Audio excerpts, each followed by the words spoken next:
नमस्कार, मैं गौरव श्री अरविंदो सोसाइटी की ओर से आप सभी का स्वागत करता हूं। हमारे कार्यक्रम शिक्षा में सूर्य निवेश नवाचार ZIIEI के अंतर्गत एक रोचक नवाचार के बारे में आपसे विस्तार से चर्चा करूंगा। हम इस वीडियो में ये जानने का प्रयास करेंगे कि किस प्रकार से इस पाठ की विषय वस्तु को विद्यार्थियों को बहुत ही रोचक तरीके से समझाने और दोहराने के लिए उपयोगी है। हम आशा करते हैं कि आप इस वीडियो को देखकर अपनी कक्षा में और अपने विद्यालय में इस नवाचार को जरूर क्रियान्वित करेंगे। आज हम NCERT बोर्ड की गणित पाठ्य पुस्तक कक्षा 5 से पाठ क्रमांक 4 हिस्से और पूरे पाठ को लेके आए हैं। बहुत ही अच्छा और रोचक पाठ है, जिसमें कि भिन्न से संबंधित विभिन्न प्रकार के कॉन्सेप्ट को बताने का प्रयास किया जा रहा है। और भिन्न में जैसे हिस्से करना होगा या पार्ट में डिवाइड करना हो, तो उसके लिए भिन्न का उपयोग होता है और भिन्न उसमें ही दिखाई जाती है, समझाई जाती है। हम समझते हैं कि आपने ये पाठ बच्चों को बहुत अच्छे से पढ़ा दिया है, समझा दिया है और इस पाठ से संबंधित विभिन्न प्रकार के कॉन्सेप्ट की व्याख्या कर दी है। आप बच्चों का पाठ का पुनः अध्ययन कराना चाहते हैं, जो कि एक बहुत अच्छी प्रक्रिया है, जिसमें कि बच्चों को कॉन्सेप्ट लंबे समय तक याद रहता है।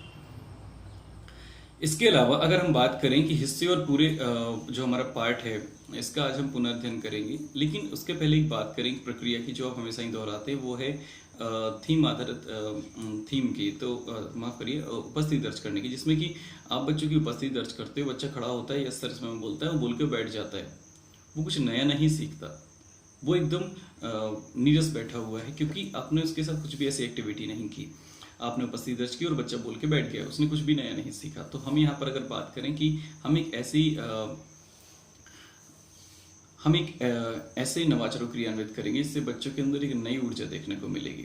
हमारे नवाचार का नाम है थीम आधारित उपस्थिति। बहुत ही अच्छा और रोचक नवाचार है। अगर इस नवाचार की नवीनता और उपयोगिता की बात करें, तो विद्यार्थी पूर्व में पढ़े हुए पाठ से संबंधित कोई एक शब्द, एक वाक्य, एक संख्या बोलकर अपनी उपस्थिति दर्ज कराते हैं। साथ ही दर्ज कराने के साथ ही बच्चों का आत्मविश्वास बढ़ता है, उनकी व्यक्ति की क्षमता का विकास होता है, बच्चों का पाठ का पुनर्अध्ययन भी होता है। तो हम यहाँ पर इस नवाचार को क्रियान्वित करेंगे और साथ ही इस नवाचार के क्रियान्वयन में 15 मिनट की समय अवधि निर्धारित की गई है। बाकी बच्चों की संख्या पर डिपेंड करता है। पूर्व प्रबंधन में हमें किसी भी चीज़ की ऐसी आवश्यकता नहीं है। बस आप बच्चों से कह सकते हैं कि एक दिन पूर्व बच्चों से कह सकते हैं कि बच्चों आपको कल ये पाठ पढ़ के आना है, समझ के आना है, ताकि हम इस पाठ का कल पुनर्अध्ययन करेंगे। बच्चे आप बैठे हैं क्लास में, आप पहुंचते हैं तो बच्चों को बताते हैं कि बच्चों आज हम इस पाठ का पुनर्अध्ययन करेंगे, लेकिन एक गतिविधि के माध्यम से, और हम उपस्थिति भी दर्ज नहीं करेंगे, क्योंकि आज उपस्थिति किसी दूसरे प्रकार से दर्ज की जाएगी।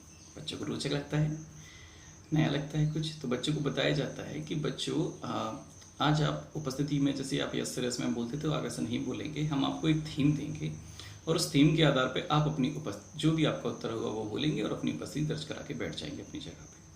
इस प्रकार से जो आप बोलेंगे वो दूसरों का भी पाठ का पुनर्अध्ययन कराएगा। तो हिस्से और पूरी जो हमारा पाठ है, इसका आज हम पुनर्अध्ययन करेंगे और उसके लिए हम आपको एक थीम दे रहे हैं कि आपको अपने अनुक्रमांक संख्या को कुल विद्यार्थियों की संख्या के भिन्न के रूप में बताना है। कुल विद्यार्थियों की संख्या कितनी है? 15। तो आपको 15 अपनी इस अनुक्रमांक को भिन्न के रूप में आपको बताना है टोटल बच्चों की संख्या से। तो इस प्रकार से अनुक्रमांक 1 बोलने पर बच्चा खड़ा होता है। खड़े होते ही बच्चा बोलता है 1/15। रोल नंबर 2 बच्चा खड़ा होता है 2/15। इस प्रकार से प्रत्येक बच्चा इसी प्रकार से भिन्न के रूप में बताकर अपनी उपस्थिति दर्ज कराता है। तो बच्चों का पाठ का आकृतियाँ और जो माफ करिए हिस्से और पूरे पाठ है, उसका पुनर्अध्ययन भी होता है, बच्चों का आत्मविश्वास भी बढ़ता है, उनकी अभिव्यक्ति की क्षमता का विकास भी हो रहा है और बच्चों को बहुत अच्छा लगता है, बहुत रोचक लगता है। तो इस प्रकार से बच्चों का पाठ का पुनर्अध्ययन तो हो ही जाता है और बच्चों के साथ साथ शिक्षक के लिए भी रोचक होता है, क्योंकि बच्चों का पाठ का पुनर्अध्ययन भी हो गया। ऐसे ही आप भी अपनी कक्षा में इस नवाचार को जरूर क्रियान्वित करें। ऐसे ही दिलचस्प वीडियो हम आप तक लाते रहेंगे। ZIIEI की यूट्यूब चैनल को जरूर सब्सक्राइब करें और अगर आप मुझे फेसबुक पर लाइव देख रहे हैं तो हमारे ZIIEI के फेसबुक पेज को भी लाइक करें। नीचे दी गई लिंक पर क्लिक करके आप इनोवेटिव पाठशाला ऐप को भी इंस्टॉल कर सकते हैं। आपका बहुत बहुत धन्यवाद।